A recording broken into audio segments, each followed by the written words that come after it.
کہ اللہ تیرا شکر کہ تو نے ایک جھوٹے منافق اور گستاخ حکمران سے نجات عطا کی۔ وہ شخص جس نے نبی کو پاگل کہا معاذ اللہ، وہ شخص جس نے نبی کے لیے ذلیل کا لفظ کہا، جس نے حضرت عیسیٰ کی گستاخی کی، جس نے صحابہ کی گستاخی کی، جس نے نبی کے عاشقوں پر شیل چلوائے، جس نے نبی کے عاشقوں کے سینے چھلنی کروائے، وہ خود ذلیل ہو کر چلا گیا۔ اس نے ختم نبوت پر کتنے حملے کیے، اس کے زمانے میں کیا کچھ ہوا، اس کی گردن پر ان تمام لوگوں کا خون ہے جو لبیک یا رسول اللہ کے نعرے لگا رہے تھے اور اس نے ان پر شیل چلوائے تھے، ان پہ گولیاں چلوائی تھی، ان سب کا خون اس کی گردن پر۔ اسلامی جمہوریہ پاکستان، اس وطن میں ایک تو ہے ملکی حکمران جو بدلتے رہتے ہیں، مگر اس ملک کے روحانی تاجدار، اصل بادشاہ میرے داتا صاحب رحمت اللہ تعالی علیہ حضرت سیدنا علی بن عثمان حجویری المعروف سیدنا داتا گنج بخش رضی اللہ تعالیٰ عنہ، میرے سیدنا غوث پاک رضی اللہ تعالیٰ عنہ کی ولادت 470 یا 471 بیان کی گئی ہے، اور داتا صاحب کا وصال 465 میں، یعنی سیدنا غوث پاک سے 5 سال پہلے۔ اور میں نے یہ بات بزرگوں سے سنی کہ سیدنا غوث پاک رضی اللہ تعالیٰ عنہ فرماتے تھے داتا صاحب میرے ظاہری زمانے میں ہوتے تو میں ان کا مرید ہوتا۔ حضرت سیدنا خواجہ معین الدین حسن چشتی اجمیری سرکار غریب نواز رضی اللہ تعالیٰ عنہ وہ تشریف لاتے ہیں داتا صاحب کے دربار پر اور چلا کش ہوتے ہیں۔ ہمیں تو قدر ہی نہیں، کتنی بڑی ہستی کہ حضرت خواجہ صاحب فرمائیں گنج بخش فیض عالم مظہر نور خدا ناقصاں را پیر کامل کاملاں را رہنما، وہ حضرت داتا گنج بخش علم کے لحاظ سے کتنی بڑی ہستی۔ کشف المحجوب، وہ کتاب جس کے لیے کہا گیا کہ جس کو مرشد نہ ملے یہ کتاب پڑھ لے تو یہ کتاب ہی اس کے لیے رہنمائی کو کافی ہے۔ کشف المحجوب، وہ کتاب جس کے لیے کہا گیا کہ جس کو مرشد نہ ملے یہ کتاب پڑھ لے تو یہ کتاب ہی اس کے لیے رہنمائی کو کافی ہے۔ کشف المحجوب، وہ کتاب جس کے لیے کہا گیا کہ جس کو مرشد نہ ملے یہ کتاب پڑھ لے تو یہ کتاب ہی اس کے لیے رہنمائی کو کافی ہے۔ اور آپ کے علمی فیوز و برکات کس قدر، کاش ہم ان ہستیوں سے وابستہ ہوتے، ان سے آگاہ ہوتے اور ان کو پہچانتے۔ آج کے جو سوالات ہیں آپ کے یہ پرچیوں کی شکل میں میرے پاس آ چکے ہیں، لیکن انہیں ڈسکس کرنے سے پہلے میں ایک کرنٹ افیئر کے طور پر ایشو ڈسکس کرنا چاہ رہا ہوں۔ آج کل ایک ویڈیو کافی وائرل ہوئی ہے، ایک بریلوی عالم دین مولانا کوکب نورانی صاحب کی حفظہ اللہ تعالی، ہم تو احترام سے ہی نام لیں گے، یہ ہمیں پتہ ہے کہ کس طرح ہم اپنے دل پر پتھر رکھ کے ان لوگوں کے نام احترام سے لیتے ہیں جن کے عقائد کے اندر اس طرح کی خرابیاں ہوتی ہیں۔ بہرحال جو زندہ ہے اس کو دعا دینی چاہیے۔ تو آج کل انہوں نے ایک، چونکہ آپ کو پتہ ہے ملک کے اندر ایک سیاسی صورتحال اس طرح کی گرما گرمی ہے، اس میں انہوں نے اپنی انٹری ماری ہے اس حوالے سے کہ وہ پرانی باتیں دوبارہ سے انہوں نے ان کو اکھاڑنا شروع کر دی ہے۔ دیکھیں پرانی کئی باتیں میں بھی ڈسکس کرتا ہوں، وہ اس لیے کرتا ہوں کہ وہ ساری کی ساری باتیں جو ہیں وہ آج تک کتابوں کی شکل میں چھپ رہی ہیں، علماء ان باتوں کا دفاع کر رہے ہیں، الٹا ہمیں گالیاں نکال رہے ہیں، یعنی ایک مسلسل سلسلہ جاری ہے۔ یا تو ایک ایونٹ ہو جائے نا، ختم ہو گیا ختم، وہ تو آپ دیکھتے ہیں کئی ایک ایونٹس ہوتے ہیں وقتی طور پہ میں اسے ایڈریس کرتا ہوں، جس طرح مفتی طارق مسعود صاحب کا ایک ایشو ہوا، میں نے پازیٹیولی اسے ہینڈل کیا۔ اب یہ تو نہیں کہ میں اسے بار بار اسے ہائی لائٹ کروں گا اور خام خواہ کسی کی لائف کو ونریبل کروں۔ یہ نورانی صاحب جو ہیں وہ اس وقت یہ کر رہے ہیں کہ اللہ تیرا شکر کہ تو نے ایک جھوٹے منافق اور گستاخ حکمران سے نجات عطا کی۔ وہ شخص جس نے نبی کو پاگل کہا معاذ اللہ، وہ شخص جس نے نبی کے لیے ذلیل کا لفظ کہا، جس نے حضرت عیسیٰ کی گستاخی کی، جس نے صحابہ کی گستاخی کی، جس نے نبی کے عاشقوں پر شیل چلوائے، جس نے نبی کے عاشقوں کے سینے چھلنی کروائے، وہ خود ذلیل ہو کر چلا گیا۔ اس نے ختم نبوت پر کتنے حملے کیے، اس کے زمانے میں کیا کچھ ہوا، اس کی گردن پر ان تمام لوگوں کا خون ہے جو لبیک یا رسول اللہ کے نعرے لگا رہے تھے اور اس نے ان پر شیل چلوائے تھے، ان پہ گولیاں چلوائی تھی، ان سب کا خون اس کی گردن پر۔ کہ ایک شخص اب پاور میں نہیں رہا، پرائم منسٹر شپ سے فارغ ہو گیا، اب ظاہر ہے بنسبت اس کے وہ اب کمزور پوزیشن کے اوپر ہے، اب آپ نے یہ کمزوری دیکھتے ہوئے اس کے اوپر اٹیک کر دیا اور اس کے اوپر وہی پرانی باتیں، کبھی گستاخ رسول کا فتویٰ، کبھی گستاخ صحابہ کا فتویٰ، کبھی جو ہے وہ توہین مذہب کا فتویٰ، ٹھیک ہے اس میں کچھ عمران خان صاحب سے مس ہینڈلنگ ہوئی تھی، وہ میں نے اس وقت ایڈریس کر دی تھی، لیکن اس سے زیادہ ورسٹ کنڈیشن میں ان کے بزرگوں نے جو کام ڈالا ہوا ہے، وہ ایک ایک چیز میں نے ایچ ڈی کیمرے میں دکھائی تھی، اس کا جواب نہیں آیا کسی کی طرف سے سوائے گالی گلوچ کے۔ اب میں وہ ساری باتیں دوبارہ میں ریپیٹ کر کے پھر دوبارہ سے ان گڑے مردوں کو اکھاڑنا نہیں چاہتا، پھر ورنہ پھر ایک اور بحث شروع ہو جائے گی۔ میں اسے ویل لیفٹ کرتا ہوں، جسے شوق ہے تو وہ میری ویڈیو اس حوالے سے جتنی ویڈیوز ریکارڈڈ ہیں وہ انشاءاللہ ہم اس کے ڈسکرپشن کے اندر ڈال دیں گے اور کامنٹس میں ڈال کے پن بھی کر دیں گے، وہ آپ پرانی ویڈیوز دیکھ سکتے ہیں۔ ہم اسے ویل لیفٹ کرتے ہیں، ہم وہی کام نہیں کرتے کہ دوبارہ پہلے ان چیزوں کا نام لیں اور پھر ان کے جواب دینا شروع کرتے ہیں۔ اصل اس انٹینشن کو دیکھیں کہ یہ کس طرف اس قوم کو لے کے جانا چاہ رہے ہیں۔ ان ساری چیزوں کی بنیاد کے اوپر کسی شخص کے اوپر بار بار ان چیزوں کو فتوے لگا کے ہائی لائٹ کرنا اس کی زندگی کو مشکل بنانے کے مترادف ہے، ونریبل کرنے کی مترادف ہے،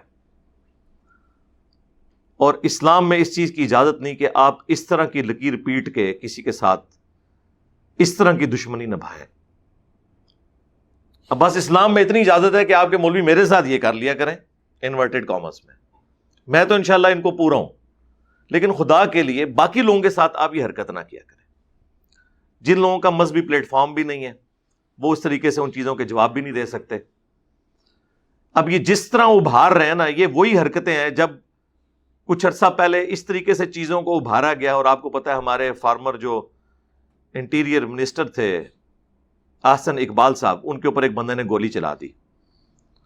میں یقین سے کہتا ہوں اس بندے سے نماز بھی سنی جاتی ہے نا، اس کو نماز بھی نہیں آتی ہوگی، لیکن یہ لوگ اپنے خود ساختہ عشق کی بنیاد پہ کسی کے ساتھ کوئی بھی ایکٹیویٹی پرفارم کرنے کے لیے تیار ہو جاتے ہیں۔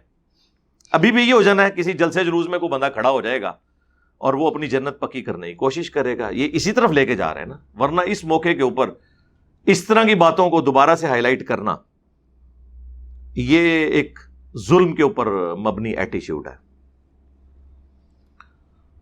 تو ہم اس کی مذمت کرتے ہیں، اور کوکب نورانی صاحب کی ایک اور ویڈیو بھی آج کل ہمارے چند ایک سٹوڈنٹس نے اپلوڈ کی ہے۔ ویڈیو تو میرا خیال ہے شاید سال پرانی ہوگی، ویسے تو یہ وہی باتیں بار بار کرتے رہتے ہیں، ان کی ویڈیوز پرانی تو ہوتی نہیں ہیں، اس کو تو میں بعد میں ڈسکس کرتا ہوں۔ پہلے یہ ہے کہ جس شخص نے یو این او کے اندر اللہ کے محبوب صلی اللہ علیہ وآلہ وسلم کے حوالے سے مسلمانوں کا مقدمہ احسن طریقے سے پیش کیا ہو اور گستاخان رسول کو علمی طور پر جواب دیا ہو، اور اس سے بڑھ کر یہ کہ وہ خبیث جس نے یہ سارے گستاخانہ کارٹونز والے مقابلے کروائے تھے، گریٹ ولڈرز، اس شخص کی ٹویٹ بھی آ جائے عمران خان صاحب کے اترنے کے اوپر، اور اس میں جو اس نے گستاخانہ جملے استعمال کیے ہیں اس نے پھر سے ہمارے دلوں کو چھنی کر دی ہے۔ یعنی وہ ہم ٹویٹ انگریزی میں یہاں لگا دیں گے۔ یعنی مجھے جو اس ٹویٹ کے اوپر سب سے زیادہ تکلیف ہوئی ہے نا، وہ جو اس نے آخری جملہ لکھا ہے نا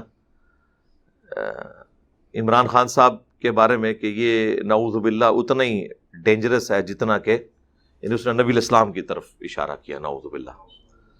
چلیں یہ عمران خان صاحب کے لیے تو ایک ٹائٹل کی چیز ہو سکتی ہے، لیکن ہمارے لیے ایک تکلیف دہ چیز ہے کہ جس شخصیت نے انسانیت کو غلامی سے نجات دی، عورتوں کو بیسک ہیومن رائٹس سے جو محروم کیا گیا تھا وہ ان کو دلوائے، اور اس نے مذہب کی تفریق سے بالا تر ہو کر انسانیت کی بات کی، توحید پہ کوئی کمپرومائز نہیں کیا، وہ ایک الگ چیز ہے۔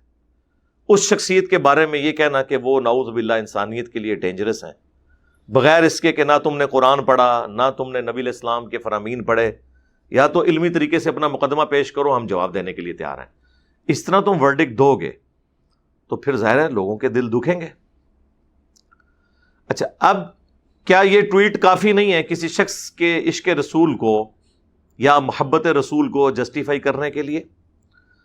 کل تک تو یہی نورانی صاحب کی جو پارٹی تھی یا ان کے ساتھ جو باقی اٹیچ لوگ ہیں لبیک کے نعرے لگانے والے، مولانا خادم حسین رضوی صاحب فوت ہو گئے، اللہ تعالیٰ ان کی مغفرت فرمائے، ان کے نیک کاموں کا انہیں اجر دے. ان کے بارے میں جب اسی خبیث کی ٹویٹس آتی تھیں تو یہ لوگ فخریہ دکھاتے تھے، دیکھو گستاخ رسول بھی ہمارے مولانا صاحب کے خلاف ٹویٹ کر رہا ہے، یہ اس بات کا ثبوت ہے کہ ہمارے مولانا جو ہیں وہ نبی الاسلام کا مقدمہ لڑ رہے ہیں. تو اگر اصول اور مبادی آپ کا یہی تھا تو اب اسی اصول اور مبادی کے تحت یہی بینیفٹ آپ عمران خان صاحب کو بھی دیں، آپ بھی دیں، اور وہ علماء بھی دیں جو انہیں عرصہ دراز سے یہودی ایجنٹ کہہ رہے ہیں. تو آپ دیکھیں گے کہ وہ دینے کے لیے تیار نہیں ہوں گے. اس کی وجہ ہے کہ اس کے جواب میں وہ یہ کہیں گے کہ نہیں وہ بات اور تھی، یہ بات اور ہے. اور جب کوئی پوچھ لے کہ یار میتھمیٹیکلی اس کو ثابت کرو کہ یہ ڈفرنٹ باتیں ہیں، تو کہیں گے وہ جذبات کی رو میں پھر بہ جائیں گے، کوئی علمی بات نہیں کریں گے، جو یہاں کا فتنہ ہے بہت بڑا.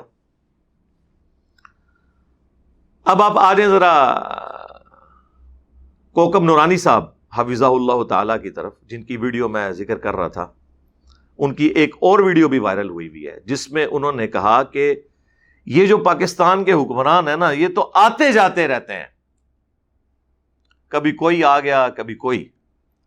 اصل جو پاکستان کے حکمران ہیں وہ داتا صاحب ہیں.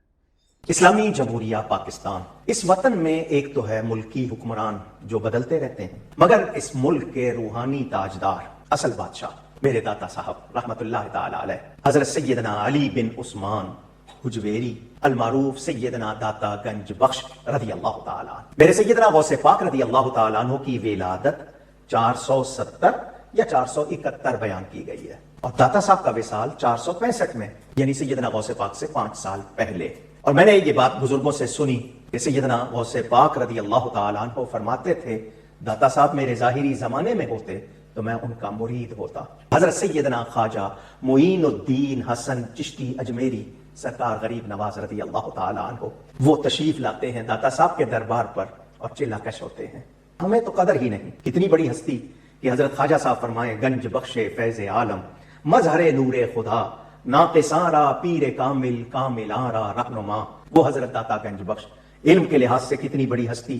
کشف المحجوب، وہ کتاب جس کے لیے کہا گیا کہ جس کو مرشد نہ ملے یہ کتاب پڑھ لے تو یہ کتاب ہی اس کے لیے رہنمائی کو کافی ہے. کشف المحجوب، وہ کتاب جس کے لیے کہا گیا کہ جس کو مرشد نہ ملے یہ کتاب پڑھ لے تو یہ کتاب ہی اس کے لیے رہنمائی کو کافی ہے. کشف المحجوب، وہ کتاب جس کے لیے کہا گیا کہ جس کو مرشد نہ ملے یہ کتاب پڑھ لے تو یہ کتاب ہی اس کے لیے رہنمائی کو کافی ہے. اور آپ کے علمی فیوز و برکات کس قدر، کاش ہم ان ہستیوں سے وابستہ ہوتے، ان سے آگاہ ہوتے اور ان کو پہچانتے. ہاں، علی بن عثمان حجویری جن کا مزار لاہور میں ہے. تو سر اگر کوئی یہ بات کرے اور ہماری عقابی نظروں پہ وہ ویڈیو آ جائے اور ہمارے سینسٹیو کان یہ باتیں سن لیں، پھر آپ سمجھ سکتے ہیں، آپ کی مسکراہٹ بتا رہی ہے کہ اس کے بعد ان کے ساتھ کیا ہوگا. یہ تو ہم بعد میں بولیں گے کہ بابت شاہی کوئی نہیں، یہ بعد میں بولیں گے. بات یہ ہے کہ یہ مرے ہوئے لوگ جو دنیا سے چلے گئے، جن کے مزارات کے اوپر دہشت گردوں نے بم پھاڑے اور کم از کم 55 کے قریب لوگ شہید ہوئے وہاں پہ، اور وہ ان بموں کو نہیں پکڑ سکے، جو کہ کل تک 1965 کی جنگ میں راوی کے پل پہ آ کے قبر سے نکل کے انڈیا کے بم پکڑتے تھے. تو اس کا مطلب ہے وہ بھی سٹوری تھی، کہانی تھی. اچھا اب یہ باتیں کریں گے، وہ کہیں گے جی کعبے میں بھی تو کرین گری تھی. رکو ذرا، صبر کرو، جواب دیتے ہیں اس کا بھی، وہ ہم ہی دیں گے. سر کعبے میں جو کرین گری ہے، اللہ تعالیٰ نے قرآن کی کس آیت میں اور کس حدیث میں یہ فرمایا ہے کہ کعبے پہ جب بھی حملہ ہوگا میں اس کی حفاظت کروں گا؟ اگر کہیں کہا ہوا ہے، ہم آپ کا مقدمہ ماننے کے لیے تیار ہیں. ہم اس کے الٹ آپ کو دکھا دیں گے کہ بخاری مسلم دونوں میں حدیث ہے کہ قرب قیامت میں ایک پتلی ٹانگوں والا کالا حبشی کعبے کی اینٹ سے اینٹ بجا دے گا. نبی الاسلام تو خود پروفیسی کر رہے ہیں.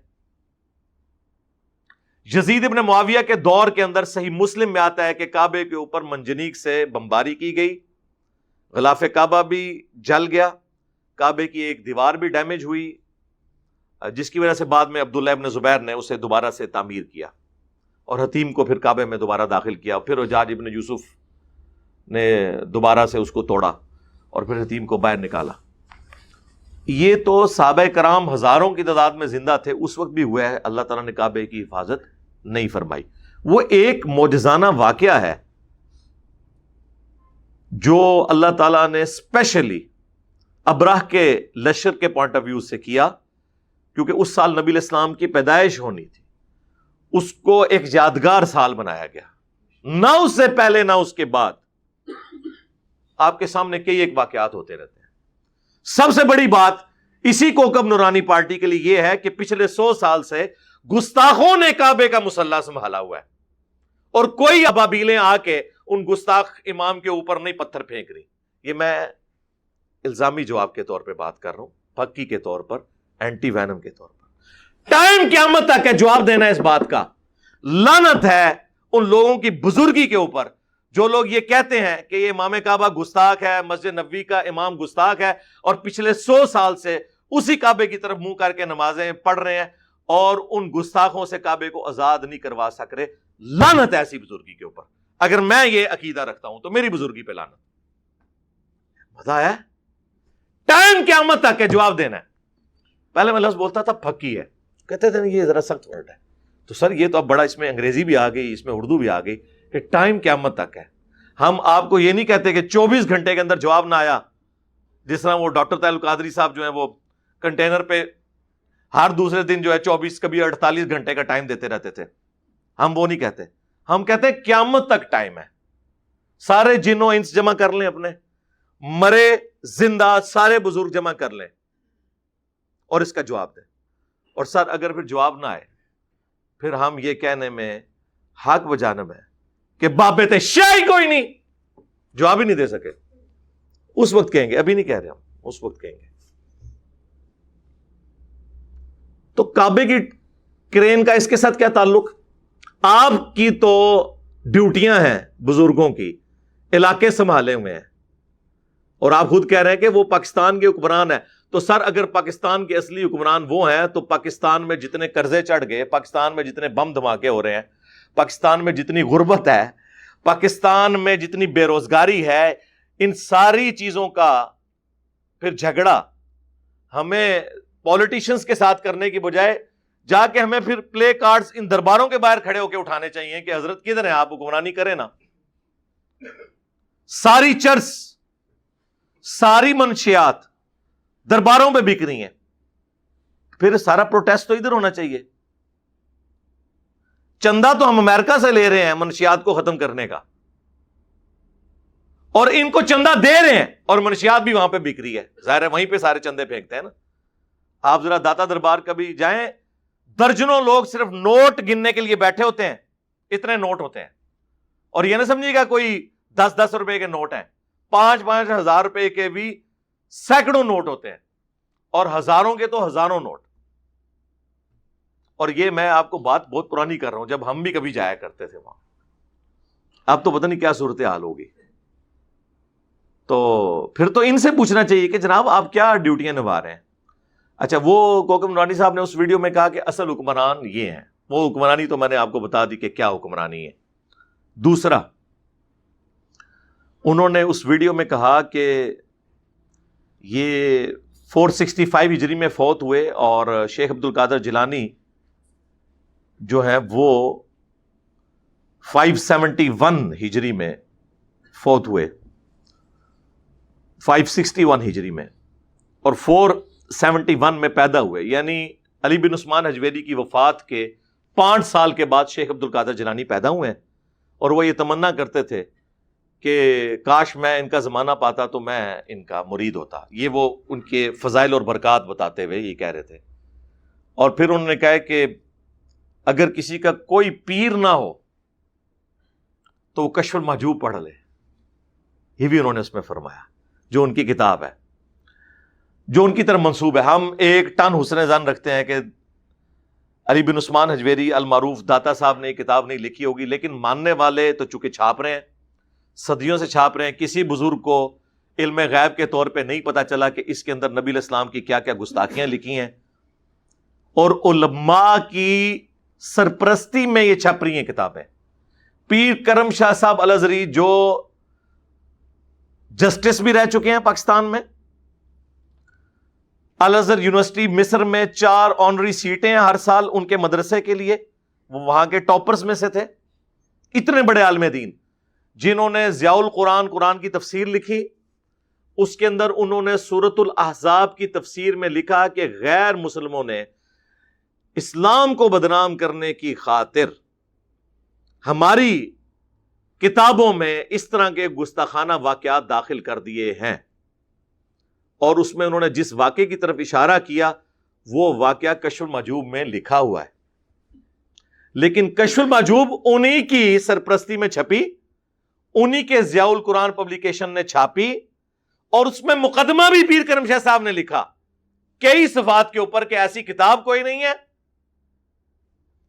اور جس کا کوئی پیر نہ ہو یہ کتاب پڑھ لے۔ ان کو تو یہ پتہ ہی نہیں تھا کہ کتاب کو ہمارے جیسے پڑھے لکھے لوگ بھی پڑھ لیں گے، اور جن واقعات کو وہ گستاخانہ کہہ رہے ہیں اپنی تفسیر میں، وہ واقعات اس میں موجود ہیں۔ اس کے 2 ہی رزلٹ ہیں، یا تو پیر کرم شاہ صاحب نے خود بھی وہ کتاب نہیں پڑھی تھی، تو اگر خود نہیں پڑھی ہے تو شرم کا مقام ہے کہ جو چیز تم نے خود نہیں پڑھی ہے وہ لوگوں کو سجیسٹ کر رہے ہو، اور دوسرا یا وہ کتاب انہوں نے پڑھی ہے اور منافقت کی ہے کہ اس کتاب کی غلطیاں ہائی لائٹ نہیں کی ہیں صرف اپنے پبلک کے ڈر کی وجہ سے۔ تیسری کوئی اور پاسبلٹی ہو سکتی ہے تو آپ بتا دیں، ٹائم قیامت تک ہے، کوئی اور پاسبلٹی بتائیں۔ ہم تو انجینئرنگ کرتے ہیں نا، ظاہر ہے یہ تو میں تو میکینیکل انجینئر ہوں، ہر چیز میتھمیٹیکلی دیکھتا ہوں۔ تو واقعہ اس میں لکھا ہے صحف اور شکر کے چیپٹر میں، جنید بغدادی کا صحف اور بازید بستامی کا شکر۔ صحف کہتے ہیں عربی میں سواد والا جو صحف ہے، جان بوجھ کر کوئی کام کرنا۔ ایک سین والا صحف ہے وہ ہوتا ہے بھول کر، جو سجدہ صاحب بھی ہے۔ سواد والا صحف کہ بندہ ہوش میں ہو پھر بھی کوئی غلطی کر بیٹھے، اور ہے شکر دوسری ٹرمنالوجی، وہ ہوتا ہے کہ انسان کو اپنی ہوش نہ ہو اور وہ کوئی ایکٹیویٹی پرفارم کر بیٹھے۔ تو بتا رہے ہیں کہ تصوف میں جو صحف کا سکول آف تھاٹ ہے نا، وہ جنیدی سلسلے میں ہے، جس میں خود علی بن عثمان حجویری صاحب بھی ہیں، جنید بغدادی کی طرف منسوب ہے۔ اور شکر کا جو سکول آف تھاٹ ہے یہ بازید بستامی کی طرف منسوب ہے۔ پھر وہ دونوں کو جسٹیفائی کرتے ہیں، اور دونوں کو جسٹیفائی کرنے کے لیے تورات جو کہ ٹیمپرڈ فارم میں ہے اس کا ریفرنس کوٹ کرتے ہیں کہ داؤد علیہ السلام کی بھی نگاہ ایک دفعہ اپنی ایک صحابی کی بیوی پہ پڑی، جس صحابی کا نام اوریا تھا، یہ اوریا مقبول جان والا اوریا۔ اور وہ تو بڑا بےہودہ واقعہ ہے کہ وہ چھت پہ نہا رہی تھی، حضرت داؤد نے دیکھ لیا، ان کو پسند آ گئی، نعوذ باللہ، پھر انہوں نے اس کو جنگ میں آگے بھیجا تاکہ وہ قتل ہو جائے اور میں اس کی عورت سے شادی کر لوں۔ یہ پورا واقعہ انہوں نے کوٹ کیا اور کہا اسی وجہ سے تو حضرت داؤد معافیاں مانگتے تھے، قرآن میں آیا اس واقعے کی وجہ سے۔ اور اس واقعے کو کوٹ کیا، اپنا بابا جنید بغدادی بچانے کی خاطر حضرت داؤد علیہ السلام کو تختہ مشق بنا دیا، ایک جعلی واقعہ، اور اس سے رزلٹ نکالا، صرف کوٹ نہیں کیا، کوٹ تو تفسیر تبری میں بھی ہوا ہے، لیکن یہ انہوں نے اس سے رزلٹ نکالا، نعوذ باللہ من ذالک، اور کہا کہ ان پہ گرفت اس لیے ہوئی تھی، جنید بغدادی کا وہاں سے صاف ثابت ہوتا ہے۔ شکر کے لیے انہوں نے کہا کہ ہمارے نبی کی نظر بھی تو ایک دفعہ پڑ گئی تھی، نعوذ باللہ، اپنے صحابی زید ابن حارثہ کی بیوی پہ، اور وہ انہیں پسند آئی اور زید کے دل میں اللہ نے نفرت ڈال دی۔ یہ ایک پورا واقعہ ہے جسے انہوں نے اشارتاً ذکر کیا ہے۔ ظاہر اب وہ کہتے ہیں کہ ایک لفظ دکھائیں، لفظ تو نہیں دکھایا جاتا، بس وہ انہوں نے لکھا ہے کہ نظر ہمارے نبی کی جب نظر پڑی تو وہ زید پر حرام ہو گئی، تو یہ اسی واقعے کی طرف اشارہ ہے۔ تو اس سے انہوں نے کہا کہ نبی علیہ السلام پہ گرفت اس لیے نہیں کہ وہ حالت شکر میں تھے، اور بازید بستامی جو ہیں وہ شکر کے سکول آف تھاٹ کو فالو کرتے ہیں، یعنی بابا بازید کو بچانے کے لیے انہوں نے اس شخص کو تختہ مشق بنایا جس کی قبر مدینے میں ہے، صلی اللہ علیہ وآلہ وسلم۔ یہ ہے جناب کشف المحجوب شریف، آپ کے جو اصل حکمران ہیں ان کی لکھی ہوئی اصلی کتاب بقول ان کے، اور ان کے سارے اصلی بزرگ پچھلے 1000 سال سے اس کتاب کی یہ چیزیں ہائی لائٹ نہیں کر سکے، ان کا سارا کشف علم غیب بھی فارغ، اور پرنٹ کرتے رہے. یعنی وہ اعلیٰ حضرت والی بات کہ اس کتاب کو پڑھنے والے کافر، پڑھانے والے کافر، ترجمہ کرنے والے کافر، اس کا درس دینے والے کافر، اس کی ترغیب دلانے والے کافر، اور ان کے کفر میں شک کرنے والے بھی کافر. یہ آخری جملہ ہوتا ہے، یہ جناب اس کے اندر لکھا ہوا ہے اس شخص کے بارے میں جس کے بارے میں قرآن میں ہے ما ضل صاحبکم وما غوا، تمہارے نبی نہ کبھی بہکے ہیں نہ کبھی بے راہ چلے ہیں. اور بخاری اور مسلم دونوں میں حدیث ہے کہ نبی علیہ السلام میں کنواری لڑکیوں سے زیادہ شرم و حیا تھی. آپ علیہ السلام کو جب کوئی چیز ناگوار گزرتی تو آپ کے چہرے مبارک پہ اس کے آثار آ جاتے تھے. اتنی شرم و حیا تھی کہ آپ کے چہرے سے صحابہ اندازہ لگا لیتے تھے آپ کو یہ بات بری لگی ہے. اپنے ایکسپریشنز کو بھی حضور کنٹرول نہیں کر سکتے تھے اتنے. اور یہ جو بالکل سادہ لو انسان ہوتا ہے نا، صاف ستھرا، یہ اس کی نشانی ہوتی ہے. تو جس میں کنواری لڑکیوں سے زیادہ شرم و حیا ہو اس کے بارے میں یہ بات کرنا. پھر ان کے کچھ کمزور گول کیپرز نکلے تاکہ مزید بزرگوں کی انورٹڈ کامہ میں عزت افزائی کروائیں. انہوں نے کہا نہیں جی، اس طرح کی گستاخی تو مسلم شریف میں بھی لکھی ہوئی ہے. اچھا جی، اب وہ مسلم شریف میں کیا لکھا ہوا ہے اس کا اس سے کوئی لینا دینا بنتا ہے؟ اس پہ ہم وہی ایک پہلے تو شعر پڑھیں گے ان کی سنت پہ عمل کرتے ہوئے. جس دا لوکی کلمہ پڑھ دے او محمد اور تے میاں محمد بخش اور. محمد تو نام دونوں کے ہی ہیں. تو اب ہم علمی جواب بھی دیتے ہیں. وہ صحیح مسلم میں حدیث ہے کہ نبی علیہ السلام کے سامنے سے چند عورتیں گزری تو آپ کی نگاہ اچانک پڑ گئی. آپ علیہ السلام نے نگاہ ہٹا لی. جو صحیح مسلم میں حدیث ہے کہ مجھے میرے رب نے حکم دیا کہ اچانک جب نگاہ پڑ جائے غیر محرم پہ تو میں ہٹا لوں. تو ظاہر ہے یہ تو کسی کے ساتھ بھی ہو سکتا ہے. نبی علیہ السلام اپنے گھر میں اندر تشریف لے گئے، اپنی زوجہ محترمہ کے ساتھ ازدواجی تعلق قائم کیا. اس کے بعد باہر صحابہ میں تشریف لائے اور فرمایا کہ جب کبھی بھی تمہاری اس طرح نظر پڑ جائے تم اپنی بیوی کے پاس جاؤ، اس کے پاس بھی وہی چیز اللہ نے رکھی ہے جو کسی اور عورت کے پاس ہے. کتنی صاف ستھری، نظروں کی حفاظت کروانے والی، اپنی حیا کی حفاظت کروانے والی تعلیمات ہیں یہ. اس سے وہ بابا جی کو بچا رہے ہیں. زید ابن حارثہ کی بیوی والا جو واقعہ، یہ واقعہ ایگزیکٹلی تب ویسا ہونا تھا جب یوں ہوتا نعوذ باللہ صحیح مسلم میں کہ جس عورت پہ حضور کی نگاہ پڑی، جیسے ہی وہ اپنے گھر پہنچی اس کے خاوند کے دل میں اللہ نے اس عورت کی نفرت ڈال دی اور وہ عورت واپس آئی اور حضور سے نکاح کر لیا. کشف المحجوب میں یہ بکواسیات لکھی ہوئی ہیں زید ابن حارثہ کی بیوی کے بارے میں. اب مجھے بتائیں ان دونوں واقعات کا کوئی لینا دینا ہے؟ اس سے اندازہ لگائیں یہ بابوں کے پیچھے نبی علیہ السلام کو بھی تختہ مشق بنا دیتے ہیں، ان کی احادیث کو بھی. تو سر عصید شاہی کوئی نہیں. میرے بھی کلپس کے ساتھ یہی کرتے ہیں یہ کہ چھوٹی سی بات ایسی کاٹتے ہیں اور اس کو ایسا رنگ دیتے ہیں کہ یہ بھی ویسے ہی ہے جیسا کہ وہ ہے. جب تک میتھمیٹیکلی دونوں سٹیٹمنٹس برابر نہیں ہوں گی، ایک چھوٹا سا بھی اگر فرق آ جائے، ایگزیکٹ ایگزامپل نہیں بنتی. وہ نکاح اور زنا میں صرف ایجاب و قبول کا فرق ہے، حق مہر کے عوض، باقی سب کچھ ایک ہے. لیکن وہ ایک چیز کو حلال کر دیتا ہے، دوسرے کو حرام. اس طرح نہیں مثالیں پیش کی جاتی. اسی کشف المحجوب میں لکھا ہوا ہے، جو ایک بہت بڑا ایک ہمارے لیے تو ایک سینسٹیو ایشو ہے، حیات النبی کا مسئلہ، نبی علیہ السلام کی برزخی حیات اور پھر نبی علیہ السلام کا قبر مبارک میں جسم کا سلامت ہونا.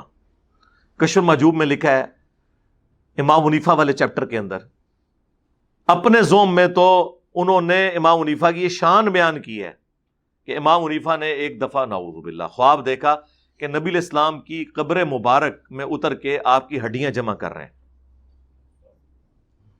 اردو ترجمہ لکھا ہے استخوان مبارک، یعنی ڈھانچے کے لیے ڈھانچہ بھی لفظ نہیں استعمال کیا. اتنی شستہ اردو، ہڈیاں جمع کر رہے ہیں.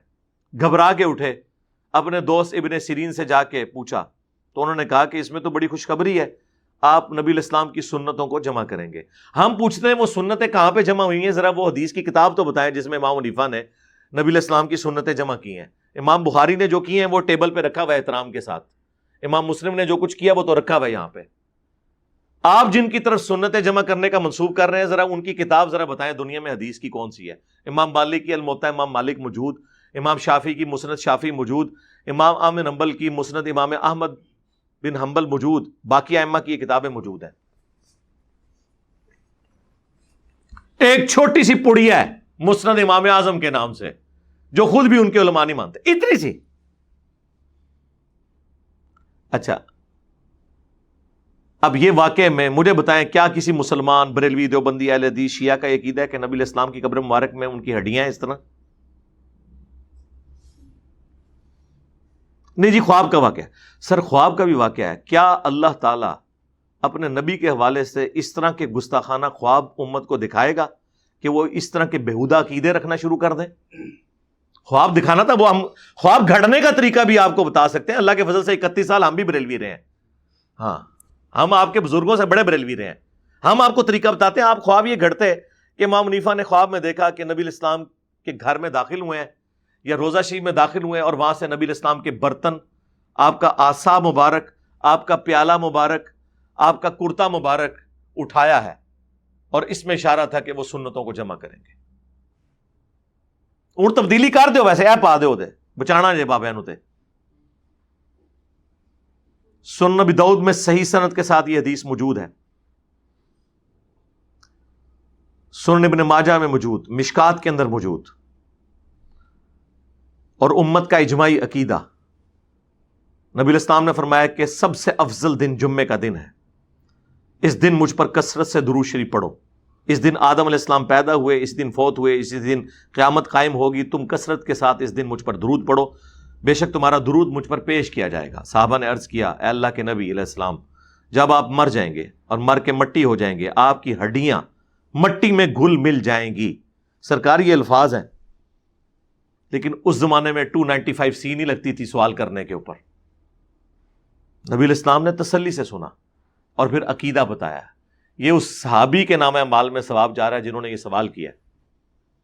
ان اللہ حرم علی الارض ان تأکل اجساد الانبیاء, بے شک اللہ تعالیٰ نے حرام کر دیا ہے انبیاء کے لیے کہ مٹی ان کے جسموں کو کھائے. اندازہ کریں, یہ حدیث بتا رہی ہے کہ انبیاء کے جسم سلامت ہے.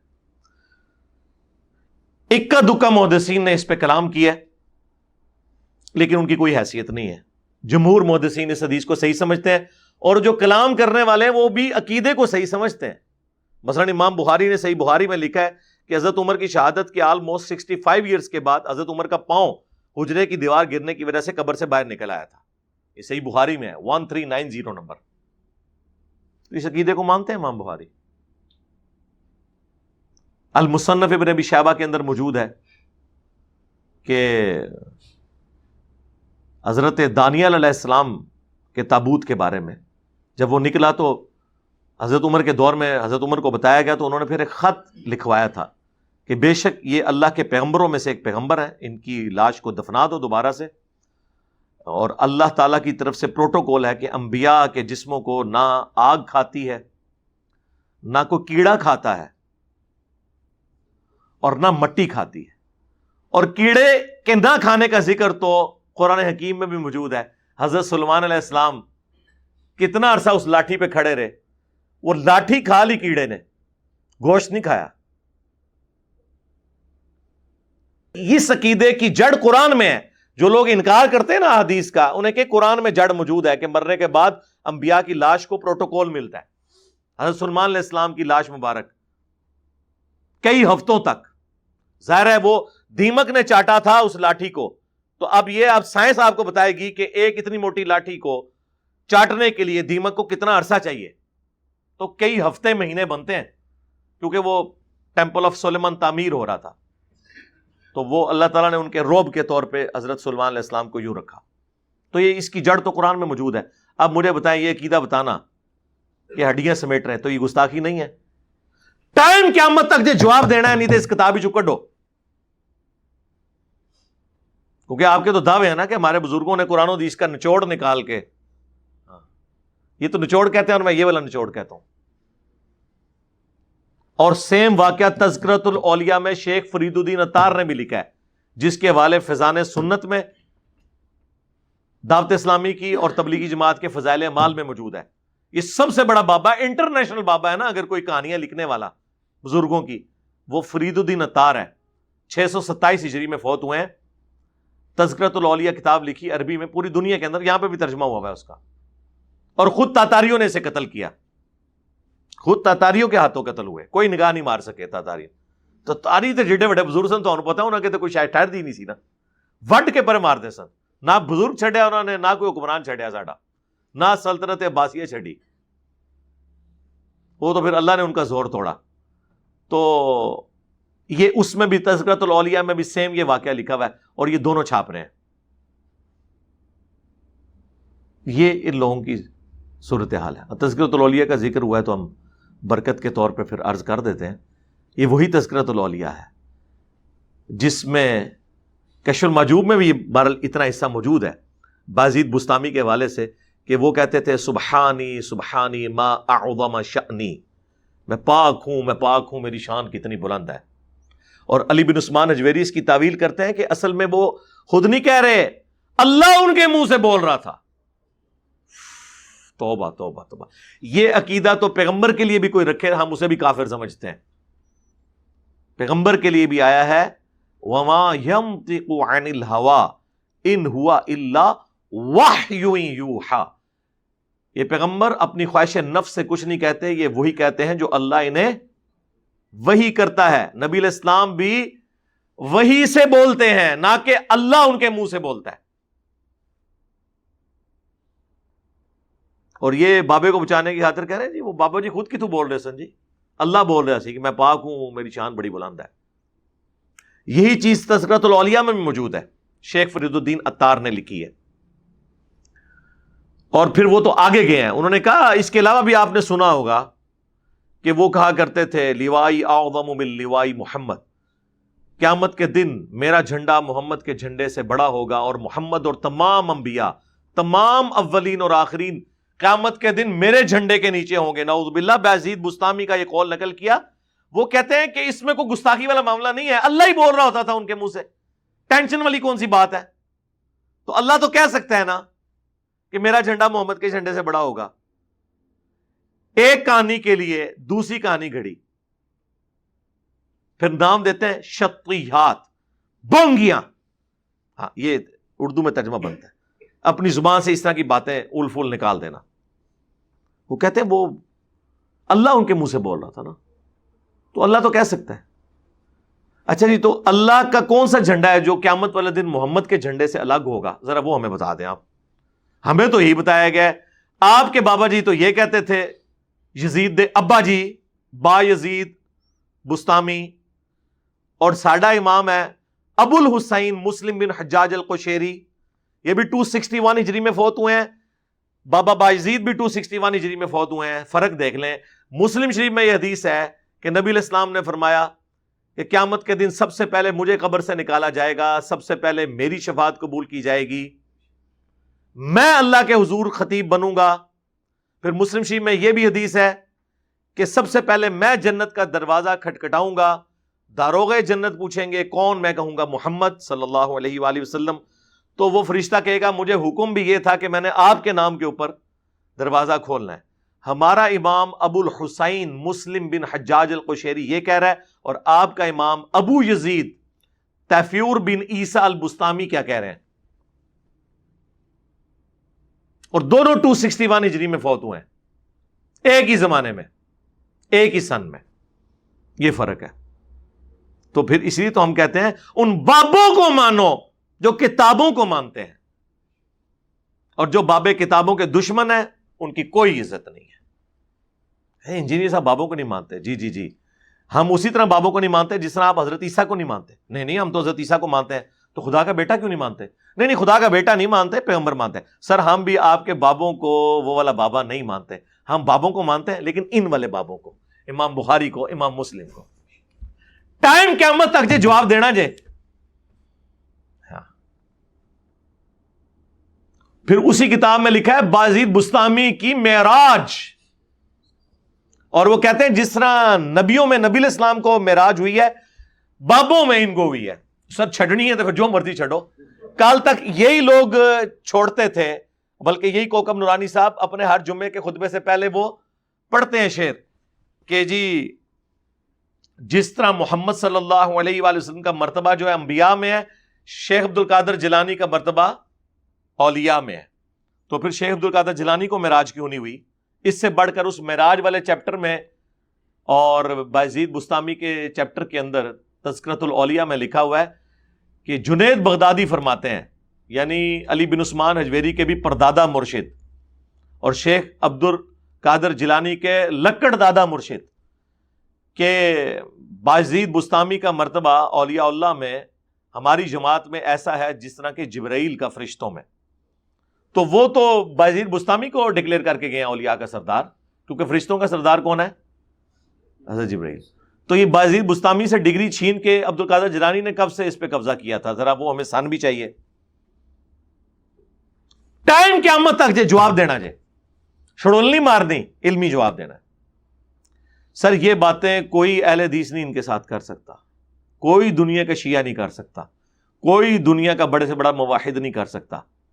یہ صرف وہ کر سکتا ہے جس نے ان کے اندر وقت گزارا ہو، ایک ایک چیز ان کی پڑی ہوئی ہو، ورنہ تو یہ آپ کو چارتے رہیں گے۔ تو ہمیں تو موقع ملا، اس ساری محفل کا ثواب ہم اصالہ ثواب کرتے ہیں جناب اعلیٰ حضرت کوکب نورانی صاحب کو کہ انہوں نے ہمیں موقع دیا کہ ہم دوبارہ سے وہ زخم چھیلیں ایسے کر کے۔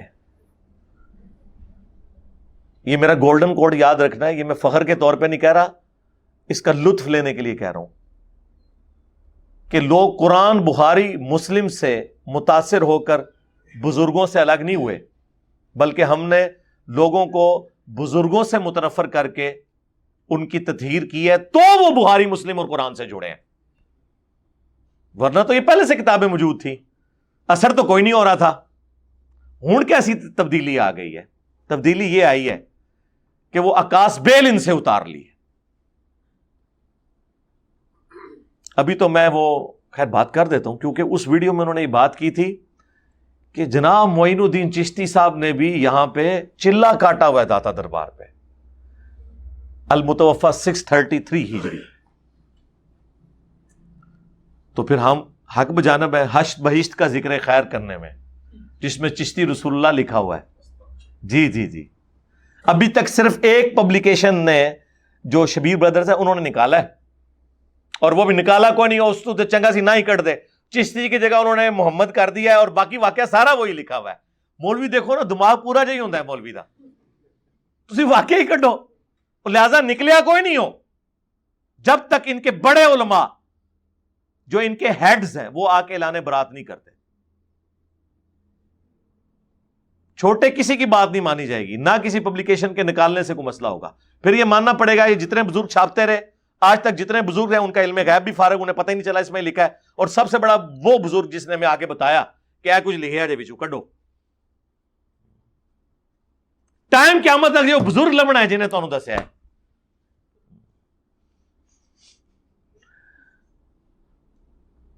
جی مرید ہونے آ گیا، ان کا جی تو کلمہ کیا پڑھتا ہے؟ لا الہ الا اللہ محمد رسول اللہ۔ ایک دفعہ تو پڑھ دے چشتی رسول اللہ، اس نے پڑھ دیا، اس کو نوازا، پھر اینڈ پہ کہا نہیں وہ میں نے تو ویسے پڑھوایا تھا، کلمہ وہی ہے۔ سر اس طرح مسئلہ نہیں حل ہوتا، آپ نے یہ کہنا ہے میں نے کفر کہلوایا تھا، تو بھی کلمہ پڑھ کے دوبارہ مسلمان ہو، میں بھی ہوں گا، تجھے بیعت میں نے کیا کرنا ہے اس میں الفاظ انہوں نے بیعت کی، پہلے تو میں اپنی بیعت دوبارہ کروں گا کیونکہ میں نے ایک کفریات کہلوائے تھے، میرا بھی نکاح ٹوٹ چکا ہے، جا کے نکاح بھی کراں گا، بیعت بھی کر کے پھر تم کراں گا۔ جی یہ شرعی مسئلہ یہ ہے۔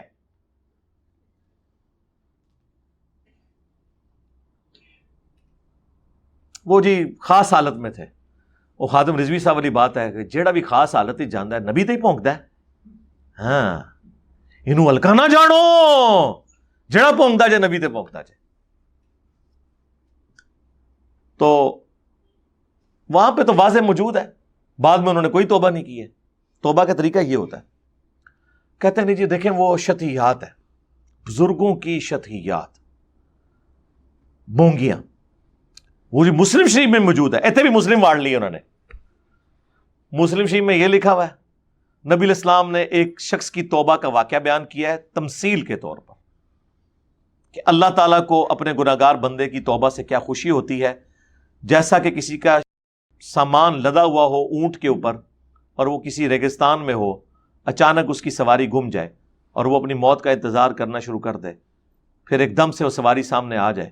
کیونکہ ریگستان میں سواری گمنے کا مطلب ہے کہ اب کئی میل تک آپ کے پاس کوئی پانی نہیں، کھانے پینے کی چیز نہیں. وہ اتنا خوش ہو کہ اس کی زبان سے نکلے اے اللہ تو میرا بندہ میں تیرا رب، بجائے اس کے کہ وہ یہ کہتا کہ اے اللہ میں تیرا بندہ تو میرا رب. من شدت الفرح، یہ آگے الفاظ ہیں، خوشی کی شدت کی وجہ سے زبان لڑکھڑا گئی. یہ نہیں کہ بیٹا پڑھ، یہ تو چیز ہی ہو رہا ہے. اور اس کو کیا حضور نے انڈورس کیا کہ اس نے صحیح کہا ہے؟ آپ نے اس کو غلط ہی کہا ہے اور کہا کہ زبان لڑکھڑانے کی وجہ سے. وہ تو میری بھی کئی بار لڑکھڑا جاتی ہے. وہ بعض اوقات اس کا کلپ کاٹ لیتے ہیں کہ دیکھیں نہیں کیا کہہ دیا، حالانکہ مجھے پتا بھی نہیں ہوتا اس وقت کیا بات ہوگی. تو اس واقعے سے انہوں نے کہا جی وہ جی بابا جی نے بھی جو پڑھوایا تھا نا وہ اس میں آتا ہے. دو بالکل ڈفرنٹ چیزیں. اچھا پھر ان کے پاس آخری جواب ہے شطحیات، بونگیاں. اور کہتے ہیں دیکھیں بزرگوں کی بونگیاں ہیں، اور وہ آپ کو پتا ہے جی حدیث میں آیا ہے کہ جب کوئی بندہ حالت جذب میں ہو نا تو اس کے اوپر کوئی گرفت نہیں. سرکار وہ حالت جذب نہیں ہے، پاگل دے ہوتے کوئی گرفت نہیں ہے. ہاں جی مجنون دے ہوتے جدا ذہنی توازن نہیں ہے. سیدھی طرح کرو نا پاگل نے. آج آپ کہتے ہیں نا یہ پاگل ہیں، ہم یہ باتیں کرنا چھوڑ دیں گے، پرانی ویڈیوز بھی ڈیلیٹ کر دیں گے، لیکن بچہ نہیں کہے گا، بڑے سارے کہیں گے، اور اس میں پھر مانیں گے کہ انجینئر صاحب نے منوایا ہے کہ یہ پاگل ہے. ظاہر ہے جس کا کریڈٹ ہے اسی کو ملنا چاہیے. ہاں وہ بخاری میں تعلیقاً روایت ہے، مولا علی علیہ السلام نے حضرت عمر کو فرمایا تھا جب انہوں نے ایک پاگل شخص کے اوپر ہاتھ جاری کرنے کا حکم کر دیا تو انہوں نے کہا کہ اللہ کے نبی علیہ السلام کے حوالے سے ظاہر ہے یہ چیز بیان کی ہوگی کیونکہ مرفوعاً تو کوئی نہیں حدیث ہے، یہ بخاری میں، وہ ابن ماجہ میں مولا علی سے ہی ہے. بل یہاں پہ مولا علی کا قول ہے کہ 3 لوگوں سے اللہ نے قلم اٹھا لیا ہے، صحیح بخاری میں جو الفاظ ہے. نمبر 1 پاگل شخص، نمبر 2 بچہ، اور نمبر 3 سویا ہوا شخص. پاگل جب تک کہ اس کا ذہنی توازن ٹھیک نہ ہو جائے، بچہ جب تک کہ بالغ نہ ہو جائے، اور سویا ہوا شخص جب تک کہ بیدار نہ ہو جائے. اور اس کی پوری سند سنن ابن ماجہ کے اندر نبی علیہ السلام کے ریفرنس سے بھی موجود ہے. تو ٹھیک ہے پھر آپ یہی کچھ ڈکلیئر کریں نا، یہ کریں، اس کے بعد کتابوں کی پرنٹنگ بند کریں. کہتے ہیں جی جو قرآن حدیث کے مطابق ہے وہ آپ لے لیں. اللہ معافی دے، قرآن حدیث کے مطابق تو شاید آیتیں ہی رہ جائیں گی اس میں. حدیثیں بھی جو آپ نے لی ہیں نا زیادہ تر تو جعلی لی ہوئی ہیں، اور جو لی بھی ہیں ان کو اپنے الفاظ کا ہی جامہ پہنایا ہوا ہے. یہ کتاب جو ہے نا وہ 500-600 صفحوں سے 5 صفحوں میں رہ جانی ہے. مہربانی کرو انہوں چھاپنا ہی بند کرو، جان چھڑاؤ امت دیس تو. آج بئی سے بھی بند کرو، تذکرۃ الاولیاء بھی بند کرو، کشف المحجوب بھی بند کرو، فضائل اعمال بھی بند کرو، فضائل سنت بھی بند کرو. ٹھیک ہے، اور اس امت کو اس چیز سے جان چھڑائیں. بس ہم یہ درد دل آپ کے سامنے رکھنا چاہ رہے تھے کیونکہ ہمیں موقع ملا ہے، فل ٹاس ملے اور ہم اسے باؤنڈری سے باہر نہ پھینکیں تو یہ ہمارے اس منصب کے ساتھ خیانت ہے. کیونکہ جب تک بابوں کی آکاس بیل ان کے ساتھ لگی ہے کبھی انہوں نے قرآن و سنت کو نہیں ماننا. آپ لاکھ پڑھتے رہے ایاک نعبد و ایاک نستعین، انہوں نے آگے سے پڑھنا ہے سن فریاد پیراں دیا پیرا، میری فریاد سنی کن دھر کے ہو.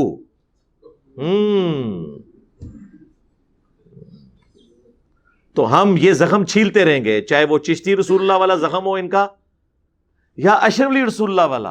اکو پارٹیاں یہ دوئے، یہ 2 برانڈ جے. ہاں انفی دیوبندی، انفی بریلوی. ہاں جی خواب میں پڑھا ہے، اور سر پڑھو نا، آگے لکھا ہوا ہے بیداری میں بھی پڑھا ہے. وہ جی اس کی ہوش کوئی نہیں تھی، اور سر اس کو تو ہم نے کچھ کہا ہی نہیں ہے، ہم نے تو بابے کو کہا ہے، بابی کو معاف کیا، بابے کو تو ہوش تھی. یہ جتنے مولوی کر رہے ہیں دفاع ان کو کہ تمہارے ناموں کا کلمہ اگر کوئی پڑھے تو تم اسے یہ کہو گے کہ بڑی تسلی تھی اس واقعے میں کہ تیرا پیر متبع سنت ہے، تم کہو گے وہ ماما کیوں مرمان لگا منو، مامو پارٹی کیوں مرمان لگا منو، آپ بھی کلمہ پڑھتے منو نہیں۔ آپ لوگ ایسا نہیں کریں گے۔ جن پولیٹیشنز کو یہ گالیاں دے رہے ہیں نا، ان کے ناموں کا بھی کوئی کلمہ پڑھے نا، وہ بھی یہ اس طرح کا اس کا جواب نہیں دیں گے۔ اتنی تو ایمان کی رتی ان کے اندر بھی موجود ہے، جو ان کے انورٹڈ کامز میں بزرگان دین اور علماء کرام، یعنی کہ بزرگان بے دین اور علماء کرائم مجرم، ان کے اندر موجود نہیں۔ سبحانک اللہم و بحمدک، اشہد ان لا الہ الا انت، استغفرک و اتوب الیک۔